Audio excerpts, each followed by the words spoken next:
Hello bachcho, let's see the question. The question is marriage between persons having AB blood groups would produce. तो यहाँ पे question में पूछ रहा है कि if two person having AB blood group अगर they are married तो यहाँ पे उनके offspring में blood group की क्या probability होगी. तो option A is offspring with AB blood group only. Option B is offspring with AB and AB blood group. Option C is offspring with A and B blood groups only, and option D is offsprings with A, B, AB and O blood groups. तो यहाँ पे हम देखते हैं कि यहाँ पे जो ABO ब्लड ग्रुपिंग सिस्टम है, ABO ब्लड ग्रुपिंग सिस्टम, ये यहाँ पे किस तरह से फंक्शन करता है. तो यहाँ पे जो ब्लड ग्रुप की जो क्लासिफिकेशन है, the classification is given on the basis of the classification is given on the basis of presence or absence of antigen A and B, presence or absence of antigen A and B. तो यहाँ पे जो ए और B antigen है उसके presence और absent की basis पे यहाँ पे क्लासिफाई किया गया है. ये जो एंटीजेंस है दे आर प्रेजेंट और absent on the surface of RBC.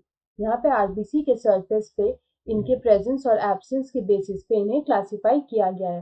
तो अगर हम यहाँ पे देखें कि when the male person and here is the female person, तो यहाँ पे if they are having IA and IB यानी कि AB blood group and female is also having IA and IB blood grouping, तो यहाँ पे इनके जो ऑफस्प्रिंग की प्रोबेबिलिटी है वो हम देख लेते हैं. तो यहाँ पे अगर हम देखें तो we are getting IA IB IB IA and IB. तो यहाँ पे अगर हम देखें तो ये this IA is A blood group, A type blood group. This IB and IB is AB type, and this IB is B type.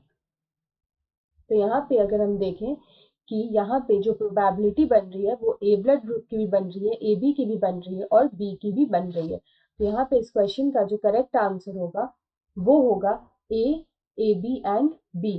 तो यहाँ पे ऑप्शन बी में लिखा है offspring with A, B and A B blood groups are possible.